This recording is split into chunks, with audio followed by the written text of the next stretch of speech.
time to, they put in these searches for all these people, all the searches, you put these searches, and then they finally found that this was the only living person, and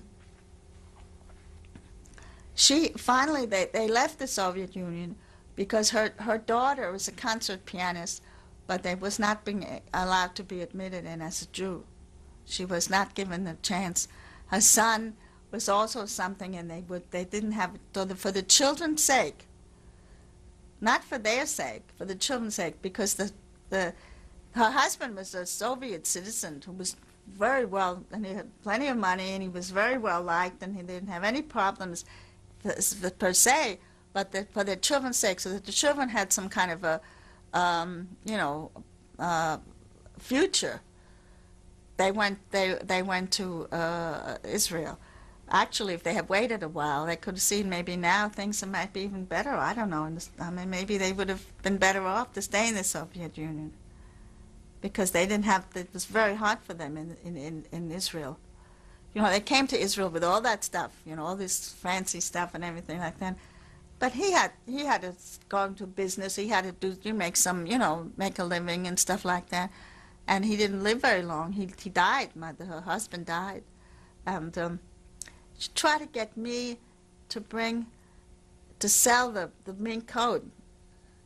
That was in 1977. I visited them, and she wanted me to bring the mink coat to California and sell it. That was the first visit I made out of this country, and I said, no, I'm not bringing a mink coat into the, you leave the country and you come back in a mink coat. How am I going to explain a mink coat when I come in from Israel? It just didn't make sense to me. And besides, who wants a mink coat in California? New York maybe, but not in California. I didn't want to have any part of a mink coat. I didn't want to own one. I didn't want to see one. I didn't want to. I don't know what happened finally, But we plan anyway. My sister-in-law and myself plan on sometime in the near future is to pull our resources together and invite her to come and visit us in the United States, because she's alone now, and her children, her children are married, and all. Her daughter's studying music, still playing music, and she's married and has children. Her daughter left the Soviet Union, but her husband stayed behind because her husband didn't want to leave. So he stayed behind, and she left with her child. She had seconds away. That could be cute. Okay, Ursula, you have two sisters that you came to the United States with as children. How do they feel about sharing their story?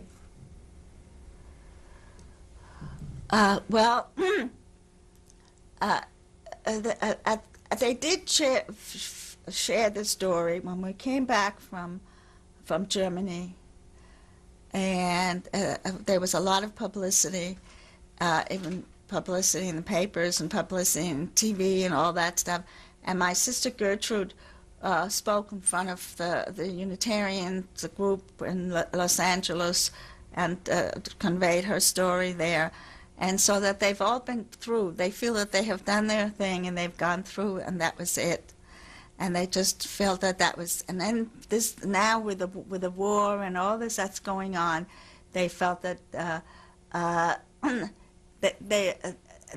they just don't have the time and the effort right now to do it, and they just felt that they've told their story and that's it, and they don't want to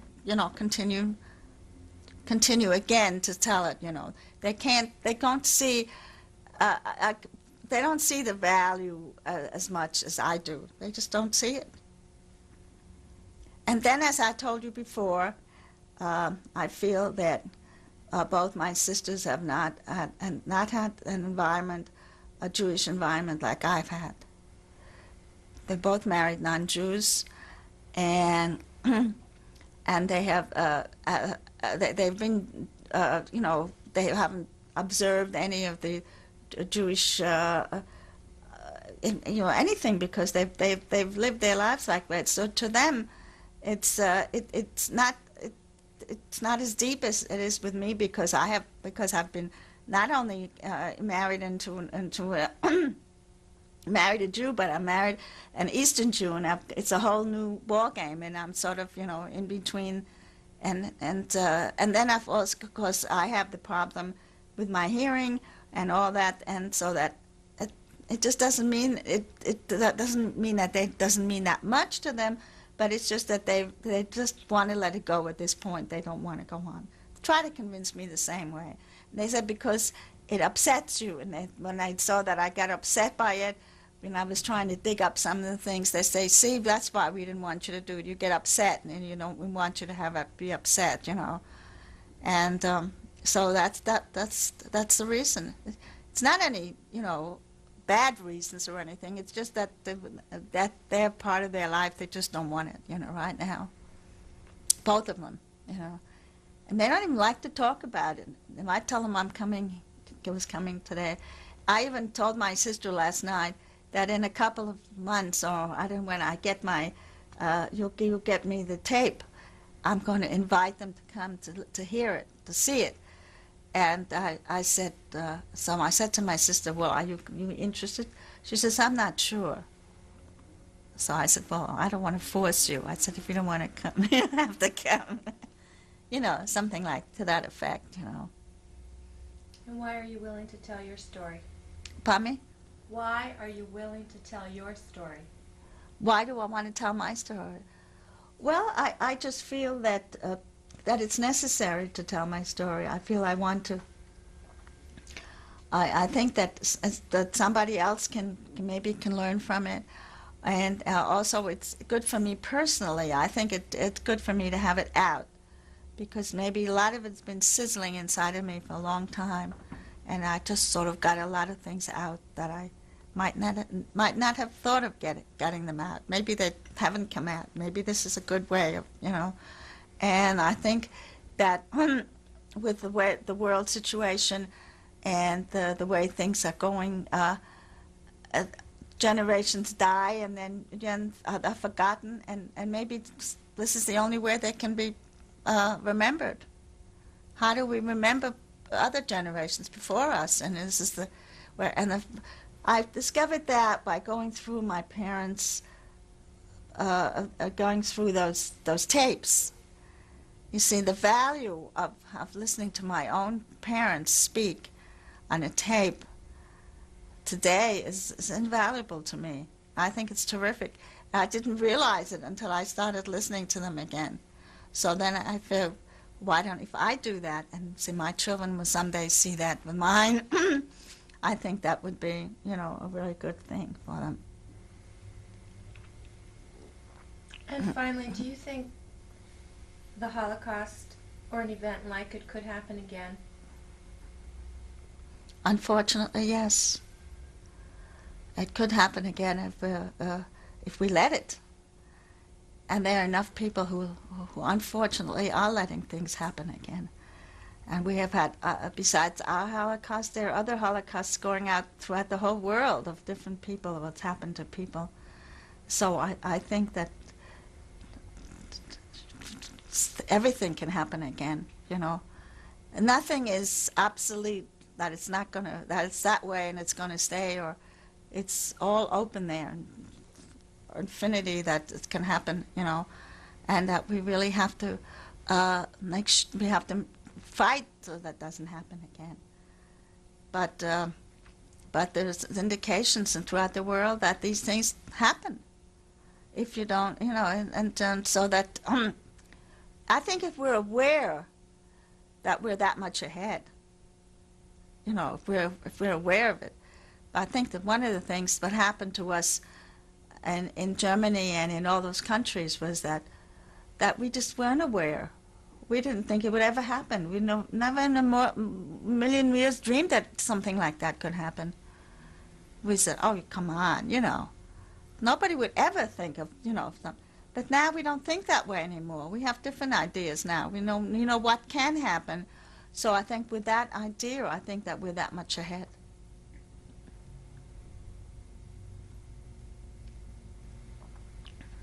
Thank you. welcome.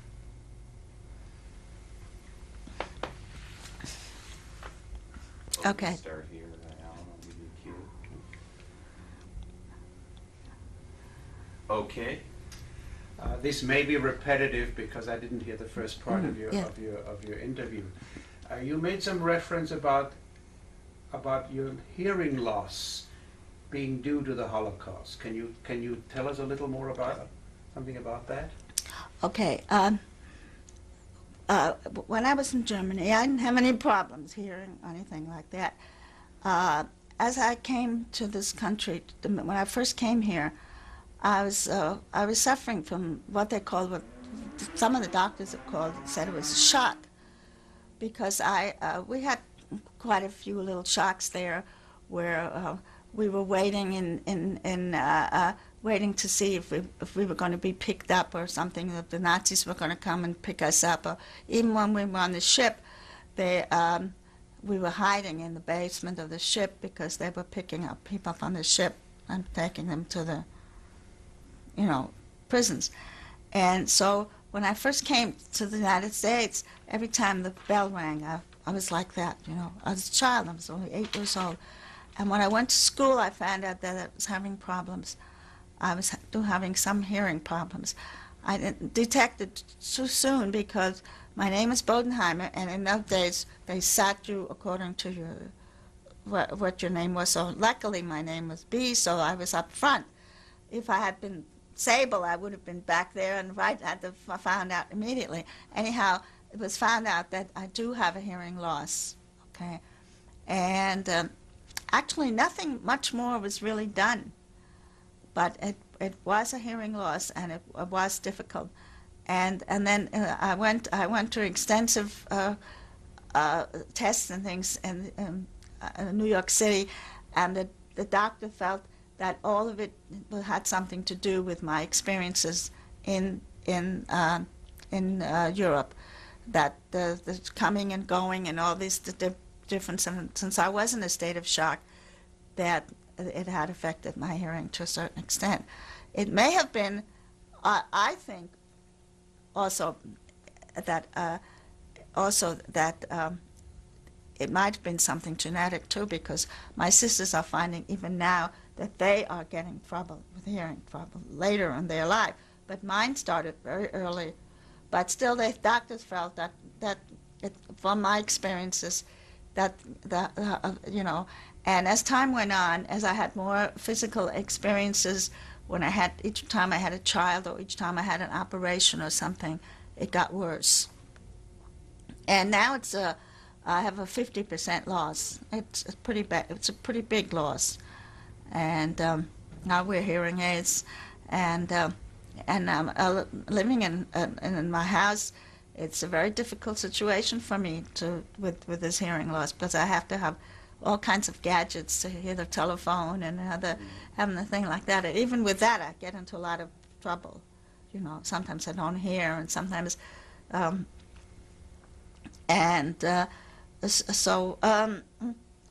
that's where it's affected me, and since they claim that's what it was, I sort of assume that it didn't help it.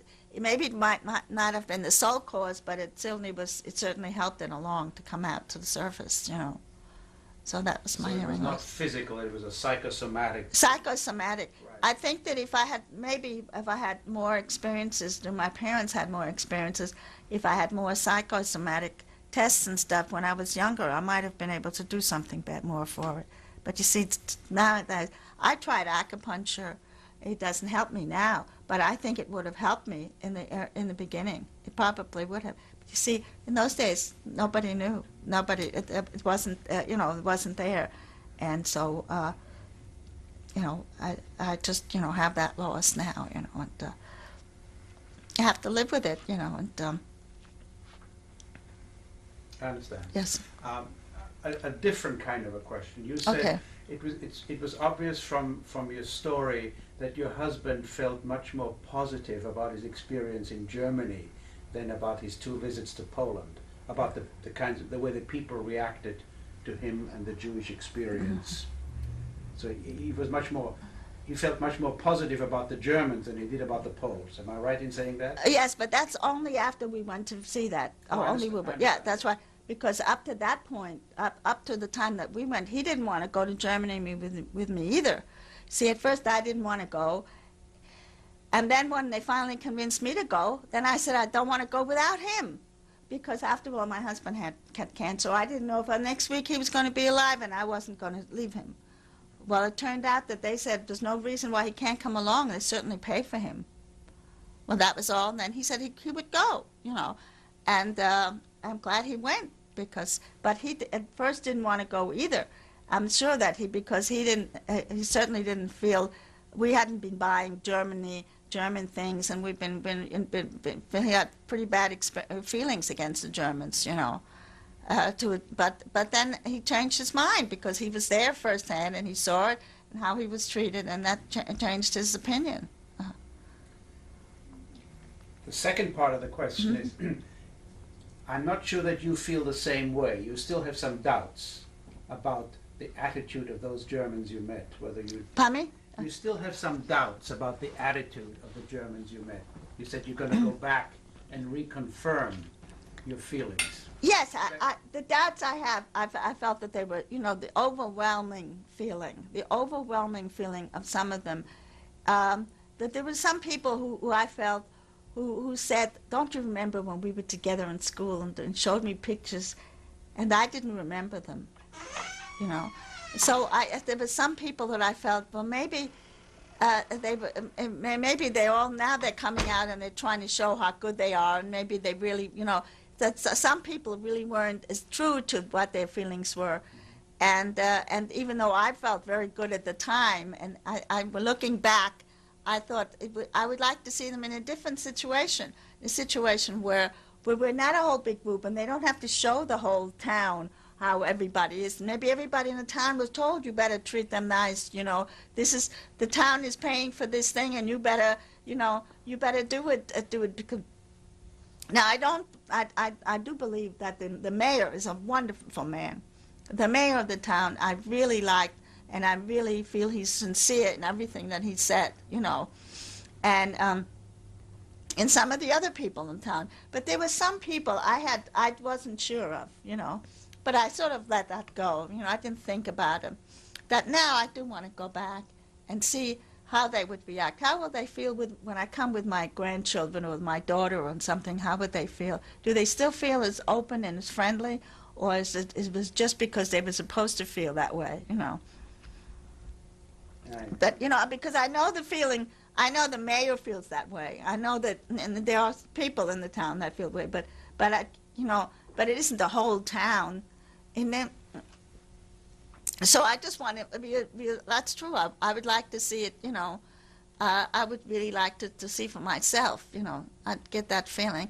And I think also is that, I tell you the truth, since my husband died, I think in some ways I'm more sensitive about a lot of things. In everything. So I've looked at everything twice before I can confirm it, sort of, you know. We'll let Eric ask him. You said your father fought in the German army in World War I, and he obviously felt a part of Germany in order to fight. Yes. Would your father have ever returned to Germany after World War II, and was it difficult for him, or did he deny his being German after World War II? Oh no, no. My father would have, if he had lived, he might have gone back just to see what, you know, with us. But after what happened to him, you know, after what happened with our family and everything, he didn't even want to go back or anything. He didn't have that strong German feeling. It's just that during World War I, when he was a young man, he was in his 20s. He lost an eye when he was in his 20s, and he didn't know how you are when you're fighting, you know, and even though I have to say this, the German government did support him. Every year they sent him a new glass eye after World War II. And, you know, it's difficult to buy. It's very expensive to buy a glass eye, you know, and they had brand new glass eye every year. They gave him over $1,000 a month that they sent him to live on, and when they buried him, they even paid for his burial. You know, I mean, they did everything because he was a soldier, and they treated the soldier from, you know, which is amazing that that they did that. But he didn't have any German feelings. I don't think that he had any more German feelings anymore after what happened World War II. No. But my mother also had German feelings too. My mother during World War I, her father was in the service too. You know, and she was very, very, very. But then they were occupied by the French, where my mother was in Edenkoben, where she lived, and they. So that they were assimilated. This was their country. Yes, they were assimilated, up until I'd say till Hitler surfaced. Up to that point, they felt that they were part of the country. You know, that this was their country, and they were in it just like anybody else. You know, but after that, you couldn't have that feeling even after 1930. Because first Hitler said Jews can't do this, and then Jews can't do this. By 1938, that their Jews were eliminated from many parts of the German life already. So that they had that. Does that answer the question? Okay.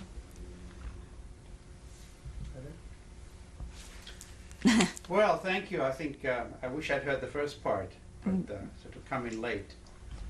Makes it a little more difficult, but I enjoyed hearing you. You and your husband had very different experiences. Yes. Because you experienced it directly, although you were very young, while his experience came from books and magazines and newspapers and stories. That's right. That's right. But his losses, of course, were much greater than you. Did you lose anyone from your near family, from your closer?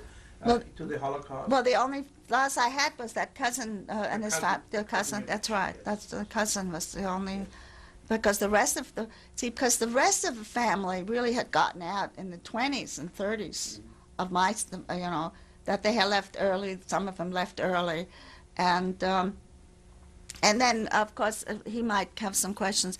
Then I had relatives who went to Brazil. That's another question. Yes, would you tell us about your uncle who emigrated to Brazil? Okay. Would you tell us that yeah, story? that's right. Where See, he- my mother's younger brother was living in Berlin, and he had his business, and apparently right after the 30s, or after Hitler, I guess he realized things were not too great. He decided to emigrate to Brazil, and he established himself in Brazil and opened up a factory of children's clothing, and he did very well, in Brazil. I don't really have that much knowledge as to exactly where, what he did. It was after the crash, after the 1929. I think he probably lost money here in Berlin, and he probably then in the 1930 with 33 with Hitler and all that, and then that's what made him finally leave, to see his way clear, to go to Brazil, and he moved to Sao Paulo. I still have cousins living in Sao Paulo, and then his parents. My grandparents in Edenkoben. There was another example they were assimilated in Edenkoben to such an extent that they weren't in no hurry to leave. And they finally, until it was pretty late, and they couldn't get and we couldn't get them in the United States, and they finally immigrated to Brazil.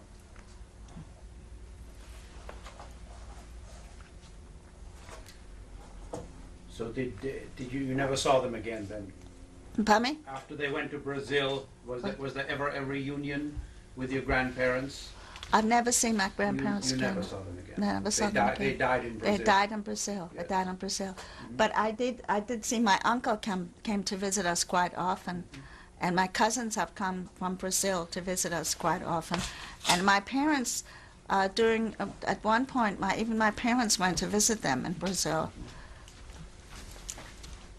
And my uncle, they had a very bad time in the end there in Brazil, where he finally lost the whole thing and lost everything, how things were, after it was all over. And then, I don't know, there's all these changes in the government in Brazil weren't so good either, But he came here, he lived here for 3 months. My uncle lived here for 3 months before he died. He came with my mother. This is my mother's favorite, his younger brother, and they were very close, and it was wonderful that he was here his last 3 months, and then he went back, and he died almost, and he got off the plane, he had a heart attack, and that was it, and he died shortly afterwards. Are you in touch with your cousins down there? Not very much. I tried to call them because we had, one of my cousins died, and I sent them, condolence and try to call them, and I haven't been able to even reach them when I try to call them. I plan sometime maybe to try to visit them. I've been traveling quite a bit lately. I'm traveling, going to Europe in August, and then and go to England and then Germany. And so I thought maybe that one time I might, if I can get a hold of them sometime, I might, visit them. Interested. What was your uncle's business in Brazil? He had children's clothing factory, and he had made beautiful children's clothing that he sent me when my children were small. I had this beautiful little things that it was a big factory, and he employed. He had his own family quite a bit. He had three daughters, and he employed some of their some of the husbands were employed, and were part of it, and his daughters were part of it. It was a whole family, a big family thing. At one time, they asked my husband to come because they liked him. They thought he was very good in business, and called him, and I wouldn't go. I didn't want to go.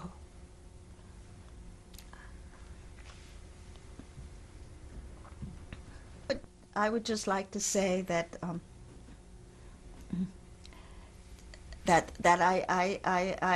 glad that I have been able to tell my story. It's not the most exciting story in the world, but it's certainly something that's even if it's just for my own family to history, my family history. But for whoever ever hears my story, I hope that they learn something from it, or they remember that what the Jews have to go through during World War II and during that period, and I hope that they will always remember that it's that we have to protect our rights, and that we have to make sure that these things don't happen again. That's all I can say. Thank you very much. Tell us who this is, please. This is my husband's Aunt Lana, who was in Bialystok, and she was a young girl. She dressed as a gypsy. That was her way of dressing, as a gypsy, and this was a picture that she sent in the 1940s. She said it was one of the last pictures we got, and then she perished in the Holocaust. And what was her name again, please? Mm-hmm. What was her name again, please? Lana. Lana. Behrman. Well, my mother-in-law's maiden name was Behrman. About this, please. This was my husband's grandfather. Your husband's Grandfather. That's right, grandfather. He had a red beard and a red thing, and he his name was Yitzhak. That's what I remember him saying. His name was Yitzhak. That's right. And he had a sort of severe eye, but I guess you can't really tell it on that picture. He had a severe eye where a Cossack hit him during one of the pogroms or something, and the Cossack hit him, and his eye was sort of so closed. But you can't tell that on that picture. And what was his last name? Well, yeah, well, I guess they were called Behrman, because my mother-in-law's maiden name would be Behrman. Behrman, yeah. Okay, this is? Okay, this was my husband's grandmother, and Mrs. Behrman, and she ran the roost. She was a very strong, very harsh, strong woman. She did the cooking, the cooking, and she took care. She had 8 children, and she helped in the store, and she was really the big person in the family. She was the overhead over everybody. And they were all afraid of her. Everybody in the family was afraid of her. Tell us about this, please. What? Tell us about okay.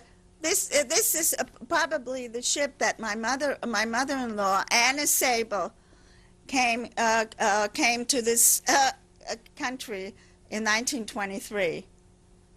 The Cunard Antonia. Yes, and that's the ship. You see the name of it?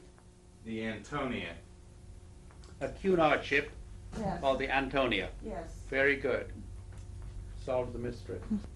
Tell us about this photo, please. Yes. He came. He was. I don't know when he came to this country, but Okay, the he man met my mother-in-law. He met my mother-in-law, Anna Sabel, and he married her. And he accepted both her children also. And that's the man in the middle in this picture. The man in the middle. And what is his name again, Yes. please? What is his name again? Jack Sabel. Jack Sabel. And I don't know. where was this photo taken? But you know, the other people look familiar too, and I don't know who they are. They look very familiar to me, but I can't even tell you who they are. Okay. Maybe they're cousins. Okay. But Ursula, I think that picture was taken still in Russia. That When it was could so- have been judging from the when hats, he was the- a young boy. The hats looked like That students. probably was when he was a young boy. There's a picture of him as a young boy. Here is a big picture of him when he was a little older, over here. Okay, you said this is Jack Sabel. That's right. Okay. And what is this photograph? Do you know what this photograph is of? That's just. This looks more like he was in the United States when he finally met my mother-in-law. This is years later when he was a young man and he was in the United States. Tell us about this picture, please. Her name is Matala, and she's our only living relative that survived the Holocaust, and she met and married a Russian soldier, and they had 2 children, and those are the 2 children, and you can see underneath Velva, if you lift it up, yeah, Mary and Mary Paula. and Vulva. They're not in Israel. That's right. they're- And they are living in Israel. That's an old picture. I mean, they're all grown up. The children already have children of themselves, but this is the old picture of her. So this would have been taken in the early 50s, perhaps? The early 1950s? Yeah. Still in the Soviet Union still. Huh? In the Soviet Union. In the Soviet Union. That Yes. picture was taken in the Soviet Union. That's right. Tell us about this picture, please. Okay. The man from in Bialystok, when we were in Bialystok in 1981, the man who we met there said that the Germans took the tombstones of the Jews and started putting them in the streets. And they had a collection of them, and he showed us the collection of the tombstones here. He showed us to a place where they have all the tombstones and just put them together like that. So it's not a cemetery? It's No, this was not a cemetery. They took them from the cemetery and put them someplace, but they were going to use them. They did use some of them to pave the streets, or whatever else they did with them. I don't know. You know. The tape here. These next This is one of the photos of Bialystok before the war. What Bialystok looked like before the war, before they were bombed out and went through rubble and stuff. This is Bialystok again. This is Bialystok before the war, one of the main streets, and it's how people in this Jewish city of Poland was considered a Jewish city. This is another one of the photos of Bialystok before World War II.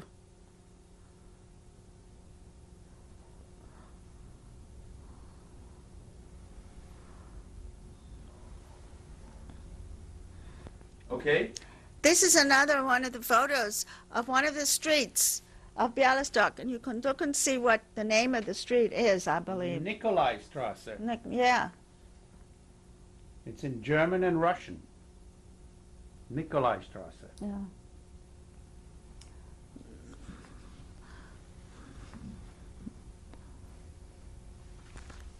Okay. More Bialystok. This is another one of them. It's called Ecke Markt und Nikolaistrasse. That's Nikolai, the corner of same, yeah. Market and Nikolai. Yeah. Nikolai, yeah. Yeah.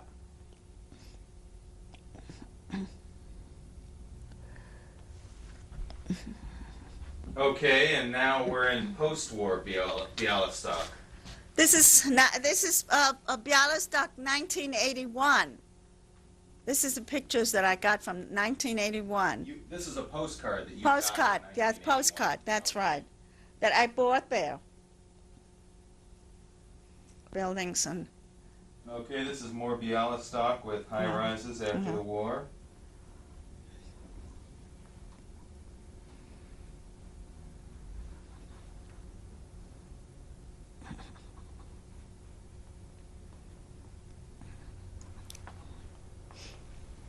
This is Bialystok again after the war.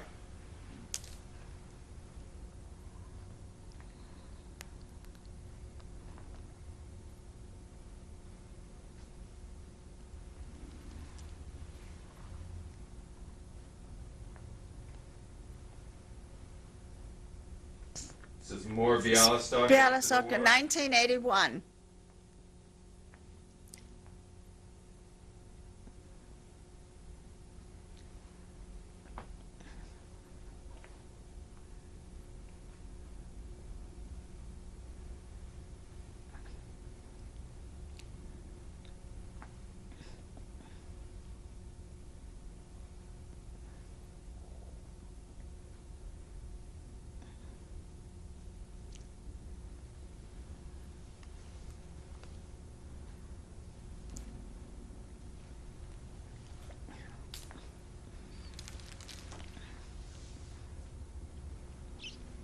Tell us about this, please.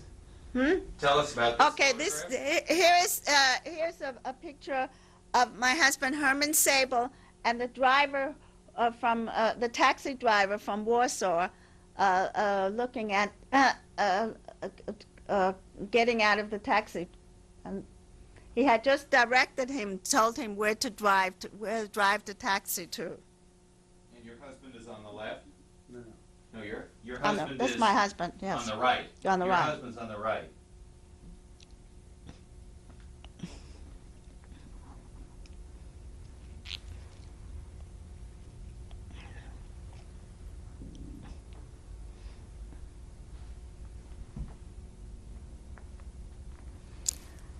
Is on the road on the way coming in or coming into town.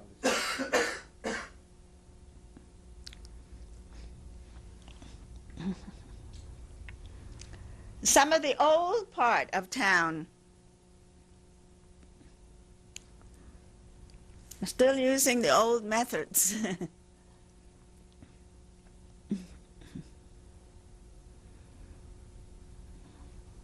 Okay. Here's a picture of me with the man who's showing us different parts of the town that he thinks of the old town of Bialystok, what's left of of Jewish life. Is this the Jewish man who's one This of was a 11 German man. That's people? right. Yes. What's his name? Do you recall? Do you remember his name? No. Okay. Here's another picture of me on the man, and he's showing us all the different things. I think he's now going to show us the synagogue soon. He was on the way. He was taking us around to see what happened to the Jews during World War II. Houses, right? Yeah, the houses were for 50 years old. They were Okay. old houses. He showed us the old houses because they weren't old enough. Really, the real old one was already a rubble at that time. After all, it was many years.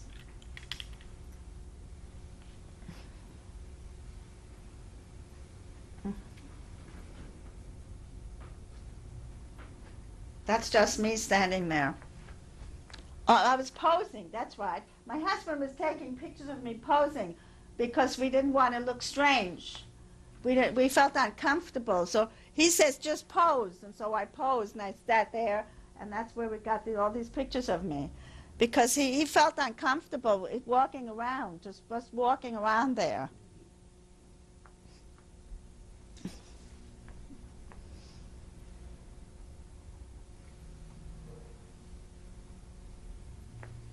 Some more poses.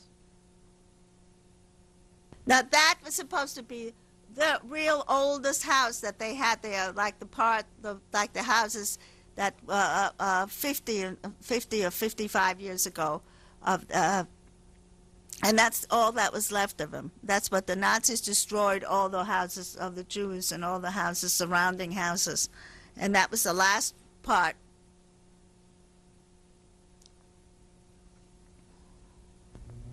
Okay, you wanted to tell us about this plaque here? A man took us to show us the sign on the building, which said that this was originally part of the biggest synagogue of Bialystok, and this is the spot. This is the area of the spot where the Nazis took put 2,000 people in the synagogue and burned the people with the synagogue. And that's a plaque in Polish and in Hebrew saying what happened right on the building. And you read that, Jewish?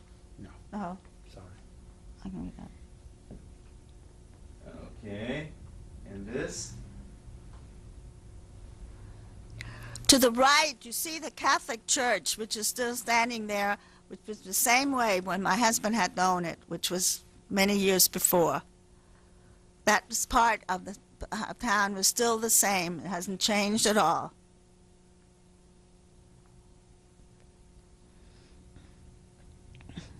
And same with the other church behind that. That church also, that white, with a white.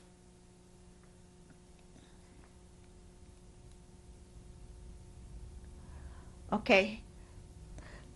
This is a plaque saying that so many people were shot.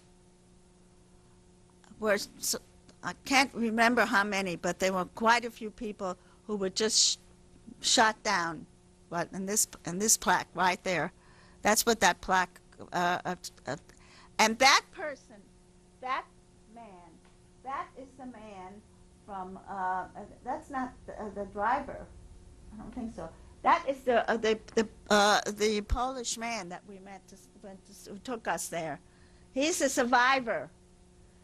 That man is the survivor also of the Holocaust. He's one of the 11 Jews. He's one of the in 11 Jews. Yellowstone? That's right. Yes.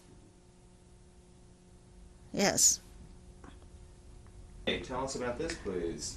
This is a memorial of how many people were shot and killed in that area.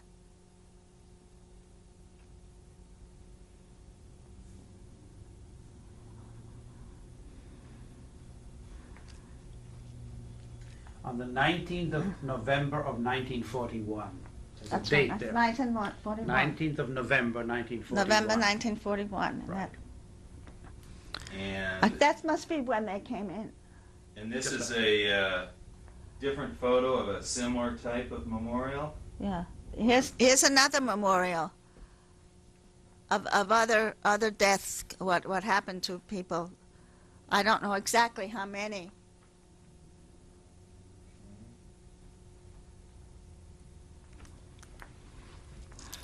And this, please. And there's another one. And there were just all of this. Some of it was in the forest. Some of it was in the forest where they put people. But this is not a Jewish memorial. This is a Christian one because Well, there's a cross, this is a there's a Christian. cross This behind one it. is a Christian one. Yes. Yes, Ron.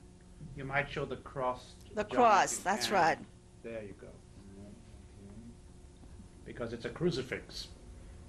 Right, there's a larger shot of it here. All of them. Okay. These are all memoriams of death, that the Nazis, where Nazis killed people, both Jews and non-Jews. And that's my husband standing in one of them.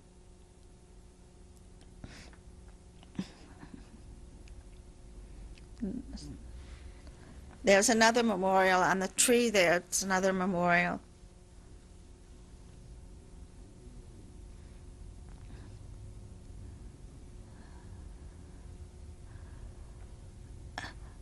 And this was a big one.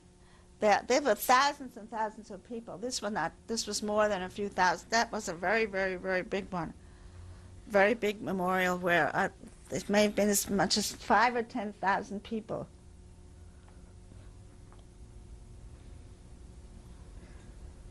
These are some more memorials.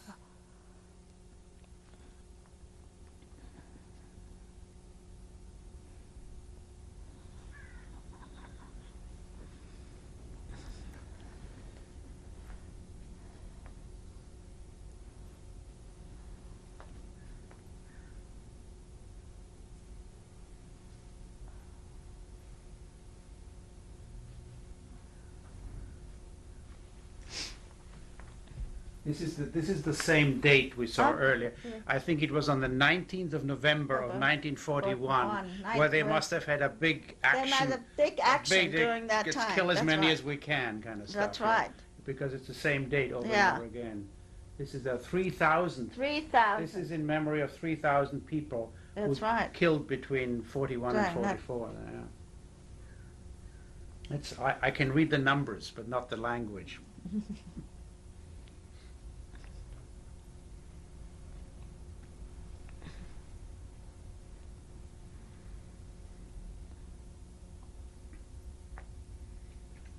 Yes, another memorial. Oh, that's the one for the 3,000. That's the, yeah.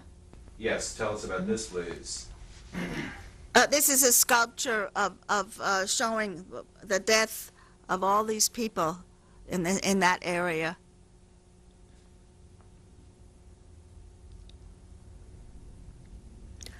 I believe this was also both Jews and non-Jews, this particular one, yes.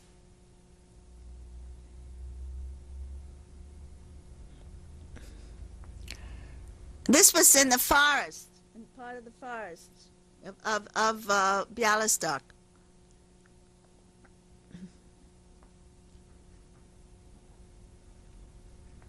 Yeah, my mother-in-law told me that was such a beautiful forest, and they had such beautiful memories of that forest.